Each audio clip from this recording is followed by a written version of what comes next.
ಇವತ್ತಿನ ಈ ಒಂದು Bagalkote union of merchants and entrepreneurs ಅಸೋಸಿಯೇಷನ್ನ ಒಂದು ಪತ್ರಿಕಾಗೋಷ್ಠಿಯನ್ನು ನಾವು ಕರೆದಿದ್ದೆವು.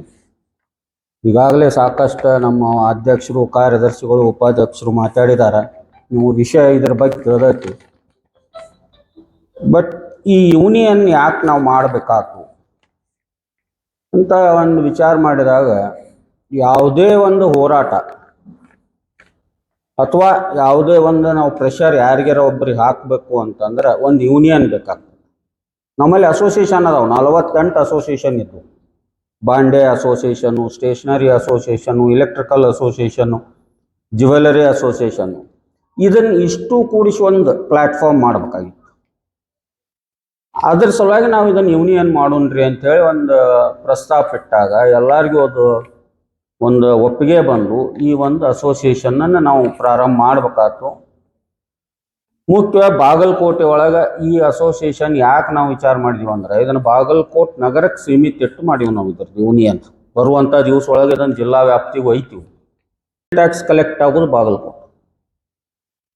ಹೈಯೆಸ್ಟ್ ಸೇಲ್ ಟ್ಯಾಕ್ಸ್ ಬಾಗಲಕೋಟೆಗೆ ಯಾಕೆ ಕಲೆಕ್ಟ್ ಆಗ್ತಿತ್ತು ಅವಾಗ? ಬಿಜಾಪುರ ವನಭೂಮಿ, ಬಾಗಲಕೋಟೆ ನೀರಾವರಿ ಏರಿಯಾ. ಆಮೇಲೆ ಇಲ್ಲಿ ಫಲವತ್ತಾದ ಜಮೀನುಗಳು, ಈ ಘಟಪ್ರಭಾ ನೀರು ಹರಿಯೋದು, ಇವೆಲ್ಲ ಒಂದು ಕಾರಣದಿಂದ ಬಾಗಲಕೋಟನ ಹೈಯೆಸ್ಟ್ ಬಿಸ್ನೆಸ್ ಕೊಡ್ತಾ ಇತ್ತು. ಆ ಬಿಸ್ನೆಸ್ ಹೋಗ್ಬಿಡ್ತು. ನಮ್ಮ ಎಕಾನಮಿ ಅಗ್ರಿಕಲ್ಚರ್ ಮ್ಯಾಗ ಇದ್ದಿದ್ದು ಸ್ಟ್ರೇಟವೇ ಒಂದು ಮೆಡಿಕಲ್ಗೆ ಶಿಫ್ಟ್ ಆಗ್ತದೆ. ಅಗ್ರಿಕಲ್ಚರ್ ಮ್ಯಾಗಿನ ಎಕಾನಮಿ ಹೆಂಗಿರ್ತೈತಿ, ಸಮೃದ್ಧ ಆಗಿರ್ತೈತಿ, ಎಲ್ಲರಿಗೂ ಬದುಕು ಕೊಡುವಂಥದ್ದು. ಆ ಮೆಡಿಕಲ್ಗೆ ಏನು ಶಿಫ್ಟ್ ಆಯ್ತು, ಪೇಷಂಟ್ಸ್ ಕರ್ಕೊಂಬರ್ತಾರ ದುಃಖದಿಂದ. ಇಲ್ಲಿ ಬರೀ ಅವ್ರು ಖರ್ಚು ಮಾಡೋ ಸಲುವಾಗಿನೇ ವಿಚಾರ ಮಾಡ್ಬೇಕು, ಹೋದ್ ಬೇರೆ ಕಡೆ ಹರಿಯಂಗಿಲ್ಲ ಅದು ರೊಕ್ಕ. ಖುಷಿಯಿಂದ ಬಂದಾಗ ಒಂದು ಬಿಟ್ಟು 4 ಖರ್ಚು ಮಾಡ್ತಾರೆ.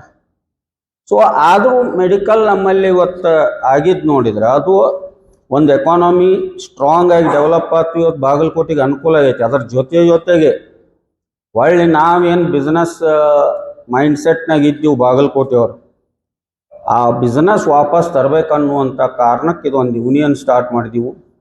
ಮತ್ತು ನಾವೆಲ್ಲ ಮಾತಾಡ್ತೀವಿ, ಈಗ ಇದು ಒಂದು ಸೆಂಟ್ರ್ ಆಗ್ತೈತ್ರಿ, ಇದು ಊರು ನಡ್ಬರ್ಕ್ ಆಕೈತ್ರಿ.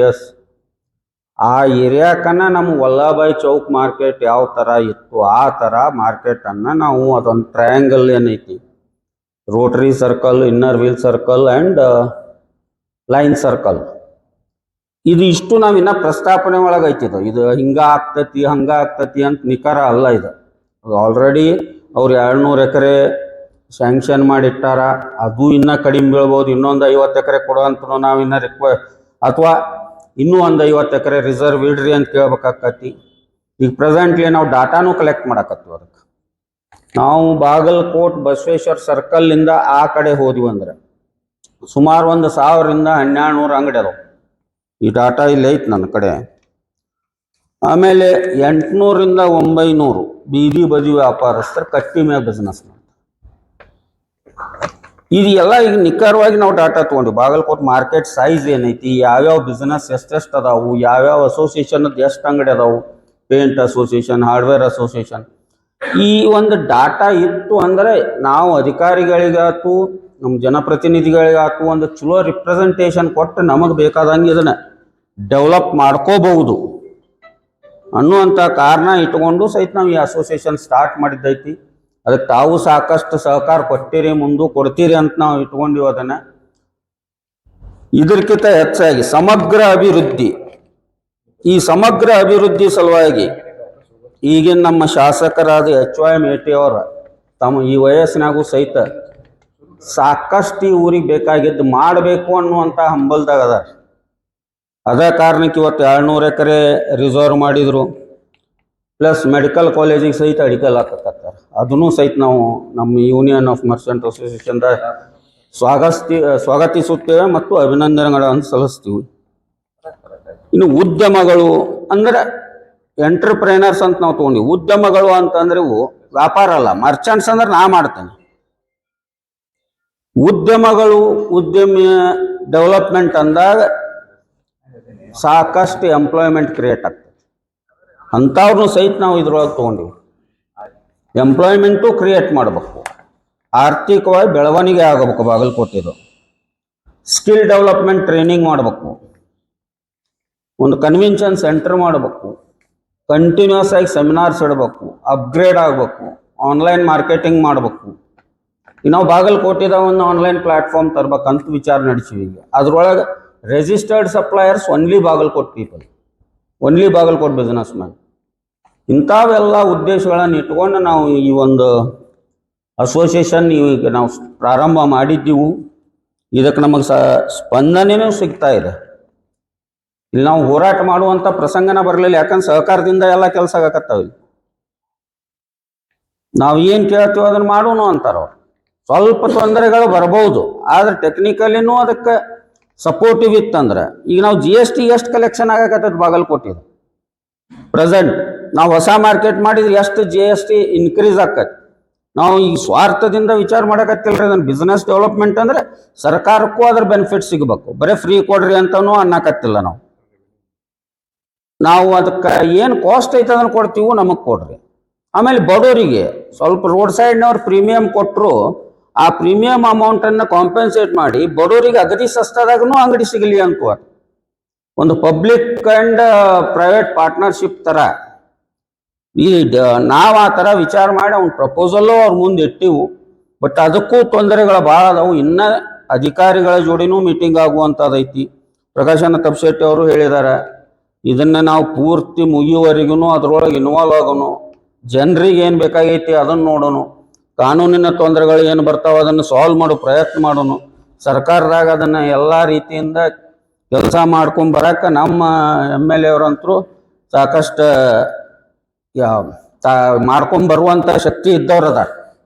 ಅದಕ್ಕೆ ಅವ್ನು ಏನ ಬಂದು ಈಗ ಅಂದ್ರಲ್ಲ, ಮತ್ತೆ ಇದೇ ಈಗ ಹೆಂಗೆ ಹಾಕತ್ ನೋಡೋಣ ಅಂತೇಳಿ. ಟೌನ್ಶಿಪ್ ಅದು ಲೇಔಟ್ ಬೇರೆ, ಟೌನ್ಶಿಪ್ ಬೇರೆ.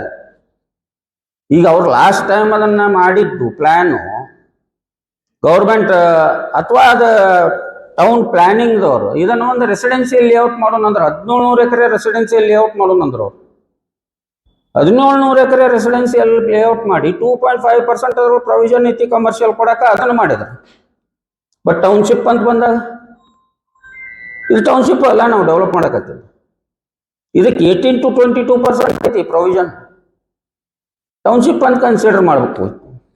ಇವ್ರು ಬರೀ ರೀಹ್ಯಾಬಿಲಿಟೇಷನ್ ಅಲ್ಲ, ರೀಸೆಟಲ್ಮೆಂಟ್ ಮಾಡ್ಬೇಕಲ್ಲ. ರೀಹ್ಯಾಬಿಲಿಟೇಷನ್ ಮಾಡಕತ್ತಾರೆ, ನಿನ್ನ ಜಾಗ ಹೋಗೈತಿ, ಇಲ್ಲಿ ನಿನ್ನ ಜಾಗ ತಗೋ.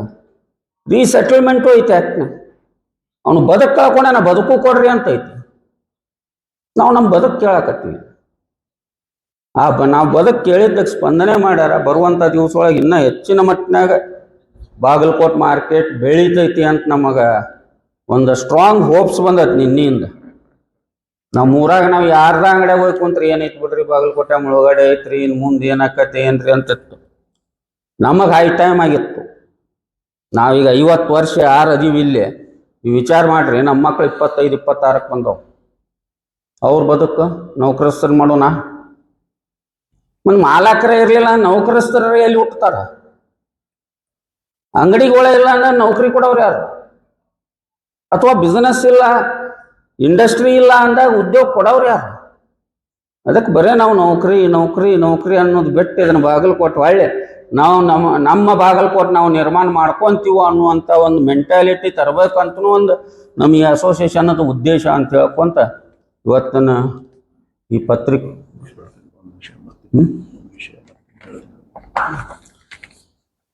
ಇನ್ನೊಂದು ವಿಷಯ ನಿಮ್ಗೆ ಹೇಳೋದು ಮಾಡ್ತೇನೆ ಅಂದ್ರೆ, ಈಗ ನಮ್ಮ ಅಧ್ಯಕ್ಷ ಹೇಳಿದ್ರು ನಾವು ಹೋರಾಟ ಮಾಡುವಂತ ಪ್ರಕ್ರಿಯೆನೇ ಬರಲಿಲ್ಲ. ಅದಕ್ಕೆ ನಾವು ಎಲ್ಲಾ ರೀತಿಯಿಂದ ಸನ್ನದ್ಧರಾಗಿದ್ದೀವಿ. ನಾಳೆ ಮುಂದಿನ ನಿರ್ಮಾಣದೊಳಗೆ ಯಾವುದೇ ಪರಿಸ್ಥಿತಿ ಬಂದ್ರೆ ಎಲ್ಲದಕ್ಕೂ ತಯಾರಾಗೋಣ. ಊರಿಗೆ ಒಂದು ಏನಾದರೂ ಒಂದು ಅನುಕೂಲ ಆಗುವಂತ ಇದ್ರೊಳಗೆ ಕೊಡೋಣಂತೆ. ನಮ್ಗೆ ಯಾವುದೇ ಪರಿಸ್ಥಿತಿ ಎದುರು ಬಂದ್ರು ನಾವು ಕೆಲಸಕ್ಕೆ ತಯಾರಾಗೋಣ ಅಂತೇಳಿ ಆ ಪ್ರಕ್ರಿಯೆ ಒಳಗೆ SP ಸಾಹೇಬ್ರಿಗೆ ಭೇಟಿ ಹಾಕೊಂಡಿದ್ವಿ ನಾವು. SP ಸಾಹೇಬ್ ಭೇಟಿಯಾಗಿ ನಮ್ಮ ಇವನ್ನೆಲ್ಲ ವಿಷಯಗಳನ್ನು ಹೇಳಿದ್ವಿ. ಹೇಳಿ ಎಲ್ಲ ಮತ್ತೀಗ ತಮ್ಮ ಸಹಕಾರ ಬೇಕಾಗ್ತದೆ ಅಂತ ಅವರು ಸ್ಟಾರ್ಟಿಂಗ್ ಅಂದ್ರೆ ಅವ್ರ ಭಾಷೆದೊಳಗೆ ಹೇಳಿದ್ರು, ನೀವು ಶಾಂತಿಯುತವಾಗಿ ಲಾ ಆ್ಯಂಡ್ ಆರ್ಡರ್ ಏನೋ ಧಕ್ಕೆ ಬರಲಾರ್ದಂಗೆ ಏನೋ ಮಾಡಿದ್ರು ನಮ್ಮ ಸಹಕಾರ ಸಪೋರ್ಟ್ ಇದ್ದೇ ಇರ್ತೈತೆ. ಲಾ ಆ್ಯಂಡ್ ಆರ್ಡರ್ಗೆ ಏನಾದ್ರು ಹೆಚ್ಚು ಕಮ್ಮಿ ಆದರೆ ಅವಾಗ ನಾವು ಮಧ್ಯಸ್ಥಿಗೆ ಬರಬೇಕಾಗತ್ತೆ ಅಂತ ಹೇಳಿ ಶುರು ಮಾಡಿದ್ರು ಅವರು. ಮಾಡಿದ ಮೇಲೆ ನಮ್ಮೆಲ್ಲ ಇವೆಲ್ಲ ವಿಷಯಗಳನ್ನು ಹೇಳಿದ್ವಿ, ನಮ್ಮ ಊರಿನ ಪರಿಸ್ಥಿತಿ ಹಿಂದಿದಾಗಿದ್ದು ಹೇಳಿದ್ವಿ. ಇದು ಹೇಳಿದ ಮೇಲೆ ಅವರು ಅಕ್ಷರಶಃ ನಮ್ಮೊಳಗೆ ಒಬ್ಬರ ಆಗಿರ್ಬೇಕು. ಇಲ್ಲ ಈ ವಿಷಯಗಳೇನದಾವಲ್ರಿ ಇವು ಬಹಳ ಒಳ್ಳೆ ವಿಷಯ. ಇಂಥ ವಿಚಾರ ಮಾಡೋದು ಬಹಳ ವಿರಳ. ಇದನ್ನ ಮಾಡ್ಬೇಕಾದವ್ರು ಮಾಡ್ಬೇಕಾಗಿತ್ತು. ಆದ್ರೆ ಈಗ ನೀವೇನ್ ಮಾಡಕ್ ಹೊಂಟಿರಲ್ಲ, ನಿಮ್ಗೆ ನಾಳೆ 4 ಮಾತು ಬರ್ಬೋದು. ಇವ್ರು ಯಾಕೆ ಮಾಡಕತ್ತಾರಪ್ಪ, ಏನೋ ಲಾಭ ಇರ್ಬೇಕು, ಇಲ್ಲ ಇಲ್ಲ ಮಾಡೋದು ಇಲ್ಲ ಅಂತಿಂತ ಎಲ್ಲ ಕೂಗು ಮಾತುಗಳು ಬರ್ತಾವೆ. ಯಾವುದಕ್ಕೂ ಎದೆ ಮುಂದೆ ಬೇಡ. ನಾನು ನಿಮ್ಮ ಜೊತೆಗಿದ್ದೀನಿ. ಕಾಲಕ್ಕೆ ಏನಾದ್ರೂ ನಿಮಗೆ ಸಲಹೆ ಸಹಕಾರ ಬೇಕಂತ ನನ್ನ ಹತ್ರ ಬರೀ, ನಾನು ಕೊಡ್ತೀನಿ ಅಂತ ಇಷ್ಟು ಹೇಳಿದ ಮೇಲೆ ನಮ್ಮ ಸಲಿಗೆ ಆತಲ್ಲ. ಈ ಸಲಿಗೆ ಮುಖಾಂತರ ಅವ್ರಿಗೆ ಸಾಹೇಬ್ರ ಮತ್ತೆ ನೀವು ಇಷ್ಟು ಅನುಕೂಲ ಕೊಟ್ಟಿಗೆ ಅಂತಂದ್ರೆ ನಮ್ಮ ಬೀದಿ ಬದಿ ವ್ಯಾಪಾರಸ್ಥರು ಒಂದು ಸ್ವಲ್ಪ ತೊಂದರೆ ಐತಿ. ನಮ್ಮ ಬಸ್ ಸ್ಟ್ಯಾಂಡ್ ರೋಡಿಗೆ 9:10 ಬಂದ್ ಮಾಡ್ಲಿ ಅಂತಾರೆ. ಬಸ್ ಸ್ಟ್ಯಾಂಡ್ ಹೋಗೋರು ಬರೋರು ಸ್ವಲ್ಪ ರಾತ್ರಿ 10:30 ಮಟ್ಟ ಹಿಂಗೆ ಹೋಗೋರು ಬರೋರ್ತಾರೆ. ಅವ್ರು ಸ್ವಲ್ಪ ಏನೋ ಹೆಚ್ಚು ಕಮ್ಮಿ ವ್ಯಾಪಾರ ಆಗ್ತೈತಿ. ಅಷ್ಟು ಅನುಕೂಲ ಮಾಡಿಕೊಟ್ಟು ಚಲೋ ಆಗ್ತದೆ. ಇಮಿಡಿಯೇಟ್ ಹೇಳಿದ್ರು ಅವರು 10:30 ಮಟ್ಟ ವ್ಯಾಪಾರ ಮಾಡ್ರಿ, ಏನು ತೊಂದರೆ ಇಲ್ಲ, ಆದ್ರೆ ಯಾವುದೇ ರೀತಿ ಇದಕ್ಕೆ ಒಳಗೆ ಹೋಗ್ಬೇಡ್ರಿ ಅಂತ ಇಮಿಡಿಯೇಟ್. ಆಮೇಲೆ ಅದ್ರ ಜೊತೆ ಹೇಳ್ಬೇಕೋ ಬೇಡ ಗೊತ್ತಾಗೋದು ನನಗೆ. ನಮ್ಮ ಊರಿಗೆ ಸುತ್ತಮುತ್ತಲ ಹಳ್ಳಿ ಜನ ಬರ್ಬೇಕಂತಂದ್ರೆ ವ್ಯಾಪಾರ ಯಾಕೆ ಮುಗ್ಗೈತಿ ಅಂತಂದ್ರೆ ಹಳ್ಳಿ ಜನ ನಮ್ಮ ಮಾತಾಡುವಂಥ ನಾಗರಿಕರಿಗೆ ನಿಮ್ಮ ಊರಿಗೆ ಬರ್ಬೇಕಂದ್ರಪ್ಪ ಒಂದು 100-200 ರೂಪಾಯಿ ಎಕ್ಸ್ಟ್ರಾ ಇಟ್ಕೊಂಡು ನಿಮಗೆ ಹೇಳ್ತಿದ್ರು. ಸೊ ಅವ್ರು ಹೆಂಗೆ ಹೇಳಕತ್ತಿ ಹಾಕಿಲ್ಲ ಅವಾಗ ಏನ್ರಿ ಅದಕ್ಕೂ ಒಳ್ಳೆ ಸ್ಪಂದನೆ ಕೊಟ್ಟರು. ಹೆಲ್ಮೆಟ್ ಇರ್ಲಾರ್ದ ಯಾರೋ ಬರ್ರಿ ಗಾಡಿ ನನಗೆ ಫೋನ್ ಮಾಡ್ತೀನಿ ನಂಬರ್. ಈ ಥರ ನಮಗೆ ಅಧಿಕಾರಿಗಳು, ಆಮೇಲೆ ಜನಪ್ರತಿನಿಧಿಗಳು, ಆಮೇಲೆ DC ಮೇಡಮ್ ಹಿಡ್ಕೊಂಡು, ಆಮೇಲೆ JD ಅವರು ನಮ್ಮ ಸರ್ಕಾರದೊಳಗೆ, ರಾಜ್ಯ ಸರ್ಕಾರ, ಕೇಂದ್ರ ಸರ್ಕಾರದೊಳಗೆ ವ್ಯಾಪಾರ ಉದ್ಯಮಿಗಳಿಗೆ, ಸ್ಮಾಲ್ ಸ್ಕೇಲ್ ಇಂಡಸ್ಟ್ರಿಗೆ, MSME ಒಳಗೆ ಸಾಕಷ್ಟು ಅನುಕೂಲಗಳು. ನೀವು ಯಾವಾಗ ಬೇಕಾದ್ರೆ 12 ತಾಸು ರಾತ್ರಿಯಾಗ ಬರ್ರಿ, ನಮಗೂ ಕಾರ್ಯಾಗಾರ ಮೂಲಕ ನಾನು ಜನರಿಗೆ ಎಚ್ಚರಿಸೋಣ, ಕೌಶಲ್ಯ ಅಭಿವೃದ್ಧಿ ಕೊಡೋಣ ಅಂತ ಹೇಳ. ಹೀಗಾಗಿ ಎಲ್ಲ ಮಹನೀಯರಿಗೂ ನಾನು ಮತ್ತೊಮ್ಮೆ ಹೃತ್ಪೂರ್ವಕ ಧನ್ಯವಾದಗಳನ್ನು ಹೇಳ್ತೀನಿ. ಆಮೇಲೆ ಈ ಪತ್ರಿಕಾಗೋಷ್ಠಿಯನ್ನು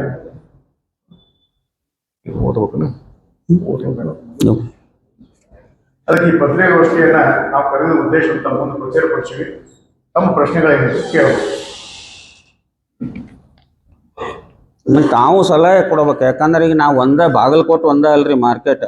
ಯಾರ್ಯಾರು ಎಲ್ಲೆಲ್ಲೋ ಬೇರೆ ಕಡೆ ಕೆಲಸ ಮಾಡಿರ್ತೀರಿ, ಅಲ್ಲಿ ಇಂಥ ಮಾರ್ಕೆಟ್ ಇತ್ರಿ, ಈ ಟೈಪ್ ಅವ್ರು ಡೆವಲಪ್ ಮಾಡ್ಯಾರ ಅಂಥವು ಏನೇ ಸಲಹೆ ಇದ್ರು ನಮಗೆ ನೀವು ತಿಳಿಸಿದ್ರಿ ಅಥವಾ ನಮಗೆ ಅದ್ರ ಕಡೆ ಲಕ್ಷ್ಯ ತಂದ್ರಿ ಅಂದ್ರೆ ನಮ್ಮ ಯೂನಿಯನ್ ಮುಖಾಂತರ ನಾವು ಹೋಗಿ ಸಂಬಂಧಪಟ್ಟ ಅಧಿಕಾರಿಗಳಿಗೆ, ನಮ್ಮ ರಾಜಕಾರಣಿಗಳಿಗೆ, ನಮ್ಮ MLA ಅವರಿಗೆ, ಮಿನಿಸ್ಟರ್ಸ್ಗಳಿಗೆ ಎಲ್ಲರಿಗೂ ನಾವು ಮನವರಿಕೆ ಮಾಡಿ ಈ ಒಂದು ಬಾಗಲಕೋಟೆ ಒಂದು ಒಳ್ಳೆ ವಾಪಸ್ ಬಿಸ್ನೆಸ್ ಮೆರಗು ತರುವ ಸಲುವಾಗಿ ನಿಮ್ಮ ಎಲ್ಲ ಸಲಹೆಗಳನ್ನು ನಾವು ಸ್ವೀಕಾರ ಮಾಡಿ ಅದನ್ನು ಮುಂದುವರಿಸ್ಕೊಂಡು ಹೋಗ್ತೀವಿ ಅಂತ ಹೇಳಿ.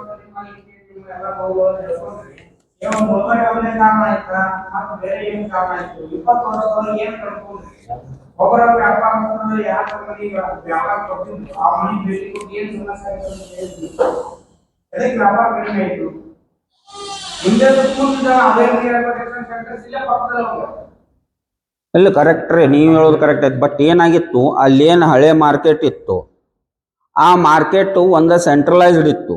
ಅರೌಂಡ್ 2002ದಿಂದ ಏನು shift ಮಾಡಕತ್ತಿದ್ರು 30 to 40% population Navanagar shift ಆಯ್ತು. ಅದು ಒಂದು ಕಾರಣ ಇತ್ತು ವ್ಯಾಪಾರ ಕಡಿಮೆ ಆಗಕ್ಕಲ್ಲ.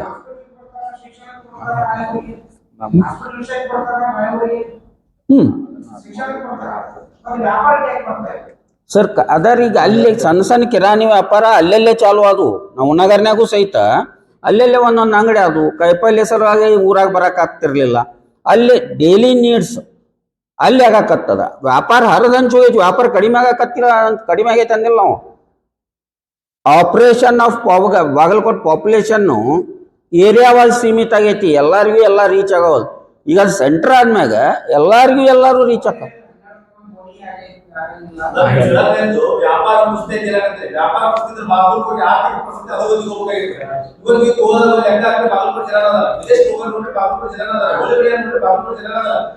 ಆರ್ಥಿಕವಾಗಿ ಶ್ರೀಮಂತರಾಗ್ತಾರೆ. ಇಲ್ಲಿ ಬಾಗಲಕೋಟೆ ಮುಂಬೈದಲ್ಲಿ ಆರ್ಥಿಕವಾಗಿ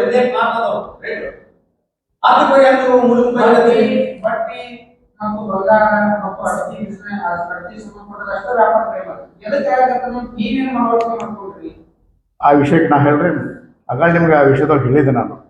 ಬಾಗಲಕೋಟೆಗೆ ವ್ಯಾಪಾರಕ್ಕೆ ಹಿರಿಯ ಅನ್ನನಂತೆ ಒಂದು ಅಡತಿ ಅಂಗಡಿ ಮತ್ತು ಕಾಯಿಪಲ್ಯ ಸವಾಲದವರು ಇದ್ದರು. ಅವ್ರ ನಡಬರ್ಕ ನಮ್ಮ ಕಿರುಕುಳ ವ್ಯಾಪಾರಸ್ಥರಿದ್ದರು. ಆ ಕಿರುಕುಳ ವ್ಯಾಪಾರಸ್ಥರಿಗೆ ವ್ಯಾಪಾರ ಆಗುವಂಥದ್ದು ನಮ್ಮ ನಗರ ಮಟ್ಟದಕ್ಕಿಂತ ಹೆಚ್ಚಿನ ನಮ್ಗೆ ಬೇರೆ ಬೇರೆ ಹಳ್ಳಿಯಿಂದ ಬಂದಂಥ ಜನರಿಂದ ಆಗ್ತಿತ್ತು ನಮಗೆ. ಆ ಜನ ಏನು ನಮ್ಮ ಕಾಯಿಪಲ್ಲೆ ಸವಾಲಿಗೆ ಬರ್ತಿದ್ರು, ಆ ರೊಕ್ಕ ತೊಗೊಂಡು ಇಲ್ಲೇ ವ್ಯಾಪಾರ 10 11 ನಮ್ಮೊಳಗೆ ನಮ್ಗೆ ಸಾಕಷ್ಟು ವ್ಯಾಪಾರ ಮಾಡಿಬಿಡ್ತಿದ್ರು. ಇವತ್ತು ಅವ್ರು ಬರಲ್ಲ ಅದ ಕಾರಣಕ್ಕೆ ನಮ್ಮ ಅಂಗಡಿಕಾರರು ಸಹಿತ 7-8ಕ್ಕೆ ಯಾರು ಅಂಗಡಿ ಮೊದಲೆಲ್ಲ ನಾವು ಸಣ್ಣದಾಗ 7ಕ್ಕೆ ಕಡೆ ಅಂಗಡಿ ತೆಗಿತಿದ್ವು. ನಾವು 5:30 ವಸಂತ ಭವನದಾಗ ನಾವು ಚಹಾ ಕುಡ್ದೀವಿ. ಇವತ್ತು ತೆಗಿದ್ರು ಯಾಕೆ ಕಸ್ಟಮರ್ ಬಂದ ತೆಗಿಬೇಕಲ್ರಿ ಅವ್ರು. ಹೇಳಿದ್ನಲ್ಲಿ ನೀವು ಒಂದು ಸರ್ ಇನ್ ಬಿಟ್ವೀನ್ 2002 ರಿಂದ 2014-15 ತನ ನಮ್ದು ಬಾಗಲಕೋಟೆಗೆ ಶಿರೂರಿಂದ ಕನೆಕ್ಟಿವಿಟಿ ಇರಲಿಲ್ಲ, ಡೈರೆಕ್ಟ್ ಆಗಿ ಗದ್ದನಕೆರೆಯಿಂದ ಬಾಗಲಕೋಟೆಗೆ ಡೈರೆಕ್ಟ್ ಕನೆಕ್ಷನ್ ಇರಲಿಲ್ಲ. ನಾವು ನವನಗರ ಬಂದು ಬಾಗಲಕೋಟೆ ಬರ್ಬೇಕಾಗ್ತಿತ್ತು. ಗದ್ದನಕೆರೆ ನಾವು ಬಾಗಲಕೋಟೆ ಬರ್ಬೇಕಂದ್ರೆ ಆಲ್ಮೋಸ್ಟ್ ಹಾಫ್ ಡೇ ವೇಸ್ಟ್ ಆಗ್ತಿತ್ತು. ಅವಾಗ 10 ಕಿಲೋಮೀಟರ್ನ ಸ್ಟ್ರೇಟ್ ಬಂದ್ಬಿಡ್ತಿದ್ರು. ಅಲ್ಲಿ ನೀರು ಬಂದು ನಿಂತು ರೋಡ್ ಬ್ಲಾಕ್ ಅದು, ಅಲ್ಲಿ ಟೈಮ್ ವೇಸ್ಟೇಜ್ ಭಾಳ. ನಾವು ಇದ್ದಾಗಿರಿ ಅವ್ರು ನಮ್ಮ ಅಂಗಡಿ ಮುಟ್ಟಬೇಕಾದ್ರೆ ಅರ್ಧ ತಾಸು ಆಗೈತ್ರಿ.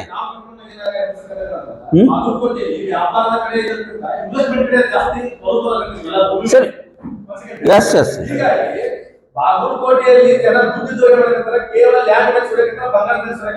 ಬಿಸ್ನೆಸ್ ಮಾಡ್ಕೊಳ್ಳೋದಿಲ್ಲ. ಯಾಕೆ ಬಿಸ್ನೆಸ್ ಮುಂದೆ ಸಂಕಟ 20 ರೂಪಾಯಿ ಲಾಭ ದಿನಕ್ಕೆ 1 ವರ್ಷಕ್ಕೆ ನಾವು ಡಬಲ್ ತೆಗಿತೀವಿ ಅಂತ ನಿವೇಶನ ಹೇಳಿದ್ರೆ ಬಾಗಲಕೋಟೆ ಎಲ್ಲ ಹೊರಗೆ ಎಲ್ಲ ನಿವೇಶನ ಮಾಡಿ ಯಾವ ನಿವೇಶನ ಮನೆ ಕಟ್ಟಕ್ಕಾಗ ಯೂನಿಟ್ 1 ಯೂನಿಟ್ 2 ಮಾಡಿ ನಿವೇಶನ ಮಾಡಿದ್ರಿ. ಎಷ್ಟು ಮಂದಿ ಬಿಸ್ನೆಸ್ ಶುರು ಮಾಡಿದ್ರಿ? ಸ್ವತ್ತು ಮಾಡ್ಕೊಂಡ್ರಿ. ಇವತ್ತು 200 ಎಕರೆ ನೀವು ಆಸೆ ಇಟ್ಟಂದ್ರ ನಿಮ್ಮಂತ ಹಣ ಇದ್ರೆ ಅಷ್ಟೇ ತಗೊಂತೀರಿ, ತಗೊಂಡು ಮತ್ತೆ ಮನೆ ಬಿಡ್ತೀರಿ, ಇನ್ವೆಸ್ಟ್ಮೆಂಟ್ ಮಾಡ್ತೀರಿ, ಬಿಸ್ನೆಸ್ ಶುರು ಮಾಡಲ್ಲ. ಮತ್ತೆ ನೀವು ಯಾವಾಗ 3 ಗಂಟೆ ಆದ್ರೆ ಹೇಳ್ತೀರಿ ಬಾಗಲಕೋಟೆ ಮುಳುಗಡೆ ಕಾರಣದಿಂದಾಗಿ ಅಂತ ಎಲ್ಲ ಬಿಸ್ನೆಸ್ ಅಂತ ಹೇಳ್ತೀರಿ. ಅಲ್ಲಿ ಏನಾದ್ರೂ ನೀವು ವ್ಯಾಪಾರಸ್ಥರಿಗೆ ಕೊಡ್ಬೇಕು. ಈಗಿರ್ತಕ್ಕಂಥ ವ್ಯಾಪಾರಸ್ಥರಿಗೆ ಅಂಗಡಿ ತಗೊಂಡ್ರೆ ಅವ್ರಿಗೆ ಕೊಡಬಾರ್ದು. ಸರ್ ಈ ಸಲ ಇದನ್ನ ನಾವು ಯಾವ ರೀತಿ ಪುಟ್ ಅಪ್ ಮಾಡಿವಂದ್ರೆ, ಯಾಕಂದ್ರೆ ಗೌರ್ಮೆಂಟ್ ಕಡೆಯಿಂದ ಇನ್ನ ಪೂರ್ತಿ ಫೈನಲ್ ಆಗಿಲ್ಲ. ಬಟ್ ನಮ್ಮ ಪ್ರಪೋಸಲ್ ಯಾವ ರೀತಿ ಒಳಗೈತಂದ್ರೆ, ಎಷ್ಟೊತ್ತಿದ್ರು ನೋಡ್ರಿ, ಎವರೇಜ್ ನಾ ಆಗಲೇ ಡಾಟಾ ಹೇಳಿದೆ. ಎವರೇಜ್ ಒಂದು ಅಂಗಡಿಗೆ 600 ಸ್ಕ್ವೇರ್ ಫೀಟ್ 600 ಸ್ಕ್ವೇರ್ ಫೀಟ್ ಅದ ಕಾಸ್ಟ್ ಅಪ್ರಾಕ್ಸಿಮೇಟ್ಲಿ 3000 ಅಥವಾ 4000 ವಿತ್ ಕನ್ಸ್ಟ್ರಕ್ಷನ್ ಇರೋದ್ರು 20 ಲಕ್ಷದ ಅರೌಂಡ್ ಐತಿ. ಆ 20 ಲಕ್ಷದ ಅರೌಂಡ್ ಇದ್ದಿದ್ದನ್ನ ಕನ್ಸ್ಟ್ರಕ್ಷನ್ ಮಾಡಿ ನೀವು ಕೊಟ್ರಿ ಅಂದ್ರೆ ಹಂತ ಹಂತವಾಗಿ ನಾವು ಪೇಮೆಂಟ್ ಮಾಡ್ಕೊಂತ ಹೋಗ್ತೀವಿ. ಬಟ್ ಅಂಗಡಿ ಕಟ್ಟೆ ಕೊಡ್ರಿ.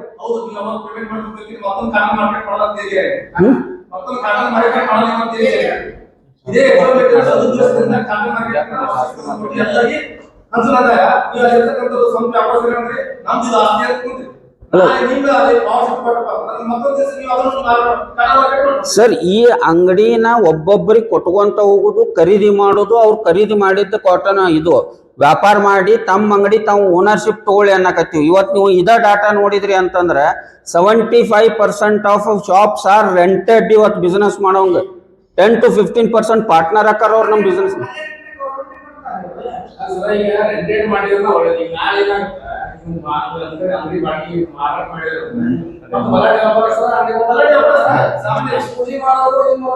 Sir market ಉಳಿತೈತಿ. ಇವತ್ತ ಅಡತ್ ಬಜಾರ್ ನೋಡ್ರಿ, ಅಡತ್ ಬಜಾರ್ ಅಲ್ಲಿಂದ ಕಿತ್ತು, ಆದ್ರೆ ಹೊಸದಾಗಿ ಜ್ಯುವೆಲರಿ ಬಿಸ್ನೆಸ್ ಬಂತು. ಬಟ್ ಮಾರ್ಕೆಟ್ ಉಳಿದು ಬಿಡ್ತಲ್ಲೇ.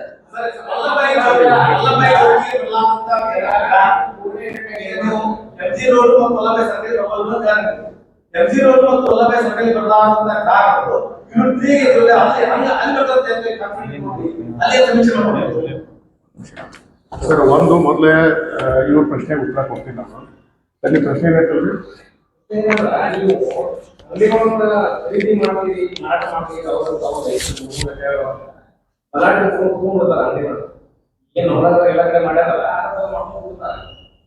ಸಣ್ಣ ಪುಟ್ಟ ಕಿರಾಣಿ ಸೂಜಿ ಮಾರೋತಾರ, ಸಣ್ಣ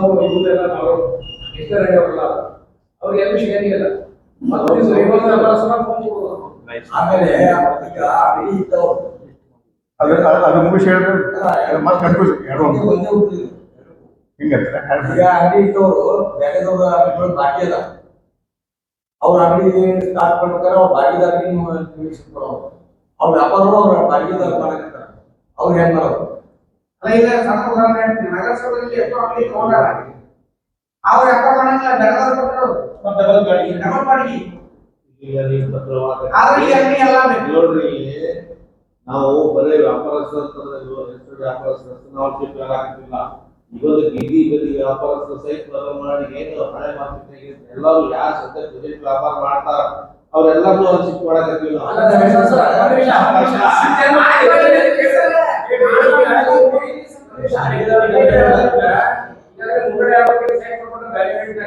ಬೇರೆ ಏನಿದೆ ಸರ್, ಅದರಲ್ಲಿ ಕೆಲವೊಂದಿದೆ, ಗೊತ್ತೊಂದು ಏನಿಲ್ಲ, 3-4 ಎಕರೆ ಮಾಡಲ್ಲ, 1 ಕಿಲೋಮೀಟರ್ ತನಕ ಅದಾವ. ಯಾವ ವ್ಯಾಪಾರಸ್ಥರು ಅಲ್ಲಿ ಬರ್ಲಿಕ್ಕೆ ತಯಾರಿಲ್ಲ. ನಾವು ತಯಾರಿಲ್ಲ. ಕಂಟ್ರೋಲ್ ಸಿಗ್ನಲ್ ಅಲ್ಲಲ್ಲ ಸರ ಅದು ಬಂದಿಲ್ಲ ಸರ್. ನಾವು ಈ ಯೂನಿಯನ್ ಇನ್ವೆಸ್ಟ್ಮೆಂಟ್ ಸಲುವಾಗಿ ಮಾಡಕತ್ತಿಲ್ಲ, ದಯವಿಟ್ಟು.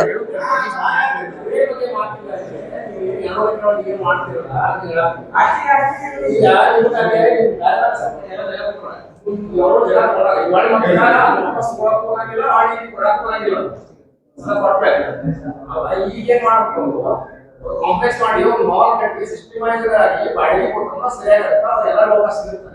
ಮಾಡಿದ್ರೆ ಮತ್ತೆಲ್ಲ ಶ್ರೀಮಂತರು ಅದ್ರ ಬಗ್ಗೆ ನಾವು ವಿಚಾರ ಮಾಡ್ತೀವ್ರಿ. ನಮ್ಮ ಮೀಟಿಂಗ್ನಾಗ ಇದು ಈ ಟೈಪ್ ಪ್ರಾಬ್ಲಮ್ಸ್ ಬರ್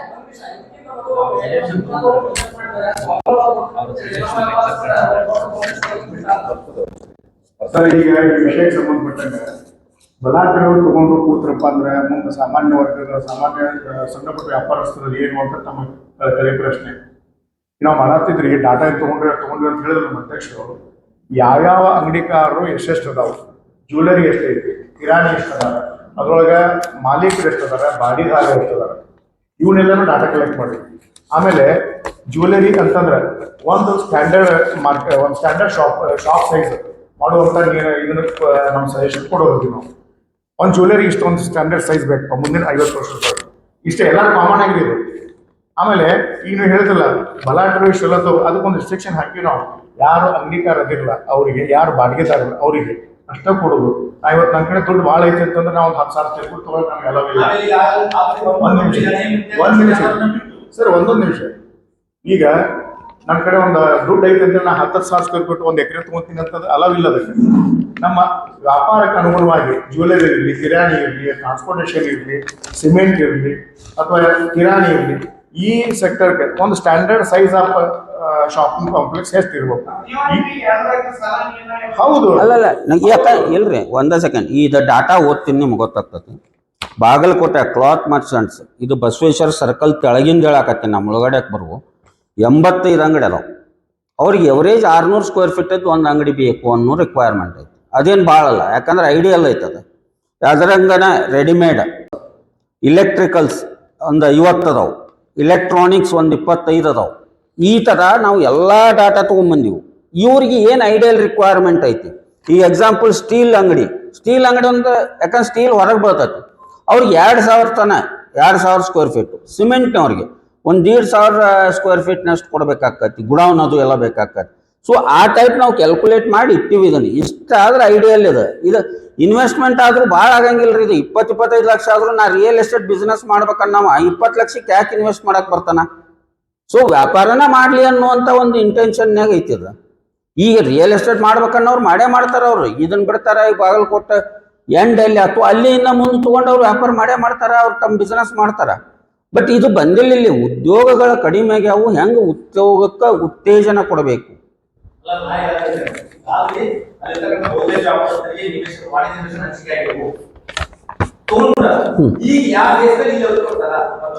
ಇದಕ್ಕೆ ಪರ್ಚೇಸ್ ಮಾಡಿದ್ರೆ ಇದು ಹೆಂಗೆ APMC ಡೆವಲಪ್ ಮಾಡಿದ್ರು, ಹಿಂದಕ್ಕೆ APMC ಡೆವಲಪ್ ಮಾಡಿ ಮಾರ್ಕೆಟ್ ಮಾಡಕ್ ಕೊಟ್ರು. ಈಗ ಎಕ್ಸಾಂಪಲ್ ಬಿಜಾಪುರದಾಗ ಕಿರಾಣಿ ಮಾರ್ಕೆಟ್ ಊರಾಗ ಇದ್ದಿದ್ರಿಂದ ಟ್ರಕ್ ಅವೆಲ್ಲ ಬಂದು ಪ್ರಾಬ್ಲಮ್ ಮಾಡಕತ್ತು. ಅದನ್ನ ಊರ್ ಹೊರಗೆ ಶಿಫ್ಟ್ ಮಾಡಿ ಗೌರ್ಮೆಂಟ್ ಅಕ್ವೈರ್ ಮಾಡಿ ಅವ್ರಿಗೆ ಮಾರ್ತದನ್ನ. ಅಲ್ಲಿ ನೀವು ಫ್ರೀ ಹಂಚಿಲ್ಲ. ಅವರು ಹುಬ್ಳಿನೂ ಸೇಮ್ ಮಾಡ್ಯಾರ.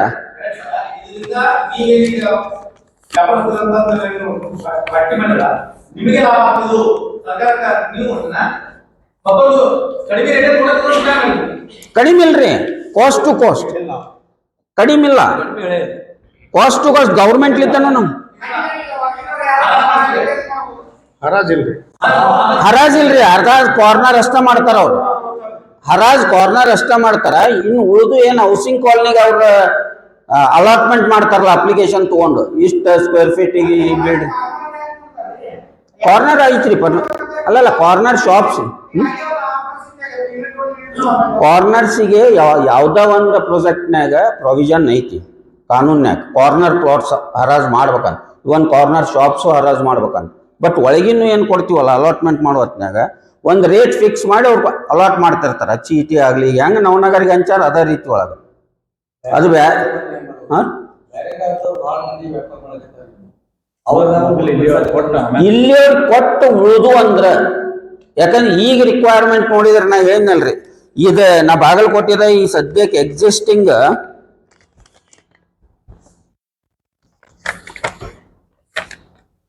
ಪ್ರೆಸೆಂಟ್ಲಿ ಬಾಗಲಕೋಟ್ ಮಾರ್ಕೆಟ್ ಇದ್ದಿದ್ದು ಅರೌಂಡ್ 2.5 lakh ಸ್ಕ್ವೇರ್ ಫೀಟ್ ಐತಿ ಬಟ್ ನಾವು ಇದು ಇಷ್ಟು ಡಾಟಾ ತಗೊಂಡು ನೋಡಿದ್ರೆ 7 lakh ಸ್ಕ್ವೇರ್ ಫೀಟ್ ಬೇಕಾಗ್ತದೆ 7 lakh ಸ್ಕ್ವೇರ್ ಫೀಟಿಗೆ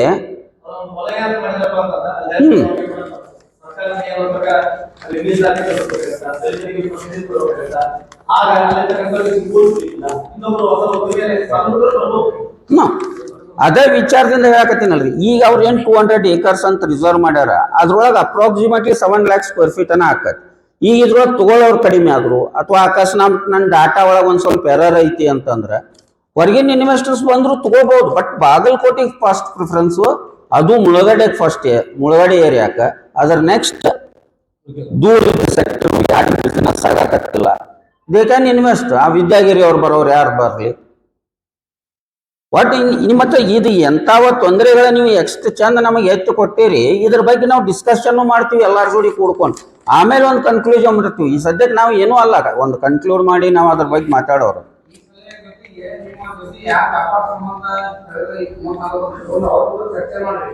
ನಿಮಗೂ ಬೇರೆ ರೇಟ್ ಎಷ್ಟು ಕನ್ಫ್ಯೂಷನ್ ಆಗುತ್ತೆ ಈ ಬಂದಾಗ ಮಾತಾಡ್ತೀವಿ ಈಗ ಹೆಂಗ್ ಮಾತಾಡ್ತಿದ್ರು ಈಗ ಹೆಂಗ್ ಮಾತಾಡ್ತಾರ ನಿಮ್ಗೆ ಯಾರಿಗೂ ಗೊತ್ತಿಲ್ಲ ಇದು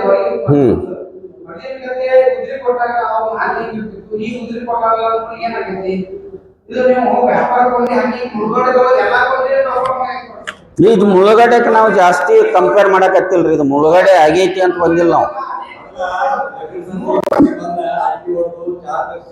ಹೌದು ಆ ಒಂದ್ ಇದು ಹೋಗ್ಬಿಟ್ಟೈತಿ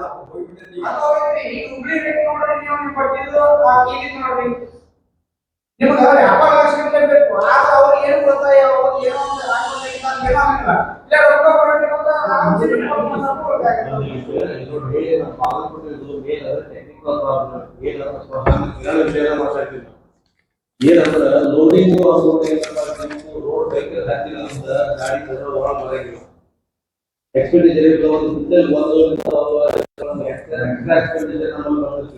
ಬೇಕಾದ್ರೆ ಬರ್ರಿ ನೆಕ್ಸ್ಟ್ ನಾವು 6 ಗಂಟೆ ಗಾಡಿ ಒಳಗೆ ಹಾಕಿ ಖಾಲಿ ಮಾಡಿ 9 ಗಂಟೆ ಒಳಗೆ ಗಾಡಿ ಹೊರಗೆ ಹಾಕ್ತೀವಿ ಮೋಟರ್ ಗಾಡಿ ಒಂದು ಮುಂಜಾನೆ 6 ಚಾಲು ಮಾಡಿದ್ರೆ ಸಂಜೆ 8 ಒಳಗೆ ಗಾಡಿ ಖಾಲಿ ಆಗೋದಿಲ್ಲ ಯಾಕಂತ ಕೇಳ್ರಿ ಟ್ರಾಫಿಕ್ ನಮ್ಮಲ್ಲಿ ರೋಡ್ ಹತ್ತದ ಆ ರೋಡ್ ಒಂದು ಗಾಡಿ ಬಂದಿದ್ದು ಮಕ್ಕಳು ಒಂದು ಕಂಟ್ರೋಲ್ ಗಾಡಿ ಹಾಕಿಲ್ಲ ನಮ್ಮಲ್ಲಿ 9 ಗಂಟೆ ನಂತರ ಪೊಲೀಸ್ ಗಾಡಿ ಒಳಗೆ ಬಿಡಂಗಿಲ್ಲ ಈ ವ್ಯಾಪಾರ ಮಾಡೋದ್ರೆ ಹೆಂಗ್ ಮಾಡ್ತೀರಿ ನೀವು ಹೇಳ್ರಿ ಟ್ರಾನ್ಸ್ಪೋರ್ಟ್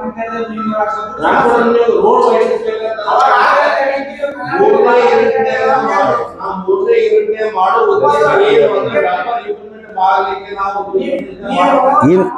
ಇನ್ಫ್ರಾಸ್ಟ್ರಕ್ಚರ್ ಚಲೋತ್ನಂಗೆ ಡೆವಲಪ್ ಆಗ್ಲಿ ಅಂತ ವಿಚಾರ ಮಾಡಕತ್ತೇವ್ರಿ ಈಗ ಮುಚ್ಚಗಂಡಿ ರೋಡ್ ಏನೈತಲ್ಲ ಮುಚ್ಚಗಂಡಿ